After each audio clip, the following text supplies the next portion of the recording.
আসসালামু আলাইকুম everyone, welcome back to my channel. আজকে আমি আপনাদের সঙ্গে শেয়ার করব ভীষণ মজার একটি রেসিপি।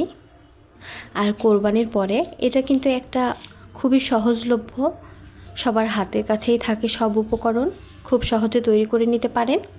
এজন্য নিয়ে নিয়েছি কিছু রসুন, কাঁচামরিচ আস্ত, কাঁঠালের বিচি এবং সামান্য পরিমাণ মাংস, এবং নিয়ে নিয়েছি পেঁয়াজ কুচি করে নিয়েছি, এবং নিয়েছি সামান্য পরিমাণ দারুচিনি, শুকনো মরিচ এবং সাদা এলাচ একটি এবং তেজপাতা।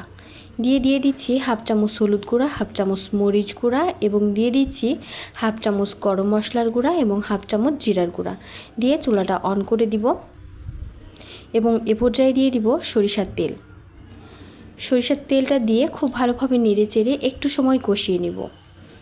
একটু সময় নিয়ে কষিয়ে নেওয়ার চেষ্টা করবেন যাতে টেস্টটা ভালো আসে। এ পর্যায়ে আমি কিন্তু সময় নিয়ে সবগুলো উপকরণ খুব ভালোভাবে কষিয়ে নিচ্ছি। আর মাংসটা সেদ্ধ হতে যদি তাহলে মাংসগুলোকে প্রেসার কুকারে দিয়েও সেদ্ধ করে নিতে পারেন আগে, তবে মাংসগুলো ছোট ছোট পিস করে কেটে নিতে হবে, তারপরে নেড়ে চেড়ে খুব ভালোভাবে কষিয়ে নিতে হবে। এই পর্যায়ে একটু সময় নিয়ে কষিয়ে নিচ্ছি আমি, তারপরে কিন্তু পানিটা দিয়ে দিব। আর যত ভালোভাবে কষিয়ে নেবেন এই ভর্তাটার টেস্টটা কিন্তু ততই বেশি ভালো হবে। আর এইভাবে যদি সামান্য পরিমাণ মাংস দিয়ে আমরা পুরো পরিবারের কিন্তু মন জয় করে নিতে পারি। এই পর্যায়ে খুব ভালোভাবে নেড়ে চেড়ে আবারও কিছু সময় ধরে কষিয়ে নিচ্ছি। আর এখনও যারা আমার চ্যানেলটি সাবস্ক্রাইব করেননি তাদের জন্য সাবস্ক্রাইব করা অনুরোধ রইল। একটু সময় নিয়ে রান্না করে নিলে টেস্টটা সব রান্নারই টেস্ট খুব ভালো আসে। আর এখনও যারা আমার রেসিপি দেখছেন কিন্তু লাইক দেননি, প্লিজ একটা লাইক দিয়ে দিবেন। এই পর্যায়ে কিন্তু আমি নর্মাল টেম্পারেচারের পানি দিয়ে দিব, চাইলে গরম পানিও ব্যবহার করতে পারেন। এ পর্যায়ে কিন্তু আমি দিয়ে দিচ্ছি আস্ত জিরা, আর আমি এখানে দিয়ে দিয়েছি সামান্য পরিমাণ আদা বাটা। যেহেতু আমি আদা বাটাটা দেইনি, এখানে কিন্তু অফ ক্যামেরায় আমি আদা বাটা দিয়ে দিয়েছি সামান্য পরিমাণ। দিয়ে আবারও নেড়েচেড়ে কিছুক্ষণ একটু সময় নিয়ে কষিয়ে নিচ্ছি। এভাবে একটু সময় নিয়ে কিছু সময় ধরে কষিয়ে নিতে হবে। তারপরে আবারও সরিষার তেল দিয়ে দিলাম, দিয়ে আবারও কষিয়ে নিচ্ছি। এ পর্যায়ে কিন্তু আমি পানিটা দিয়ে দিয়েছি, চাইলে গরম পানিও দিতে পারেন। আমি নর্মাল টেম্পারেচারের পানি দিয়ে এভাবে ঢাকনা দিয়ে ঢেকে আমি কিছুক্ষণ রান্না করে নিব। এ পর্যায়ে পানিটা কিন্তু এই পরিমাণ দিয়ে দিচ্ছি, তবে যদি বেশি পানি প্রয়োজন হয়, পরবর্তীতে দেখা যায় মাংসগুলো সেদ্ধ হয়নি, সেক্ষেত্রে কিন্তু গরম পানি অ্যাড করবেন।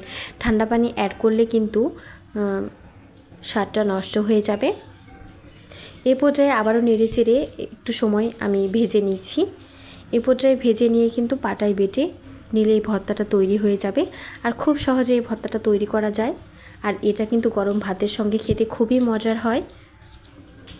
এভাবে যদি, এখন তো কাঁঠালের বিচি আমরা অ্যাভেলেবল পেয়ে থাকি, এভাবে মাংস দিয়ে কাঁঠালের বিচি ভর্তা করলে কিন্তু ছোট থেকে বড় সবাই খুব মজা করে খাবে। আর নর্মালি আমাদের ঝাল ঝাল ভর্তা খেতে আরও বেশি মজার লাগে। এই পর্যায়ে কিন্তু এভাবে ভেজে নিয়ে কিছুক্ষণ এভাবে নেড়ে চেড়ে আমি ভেজে নিচ্ছি।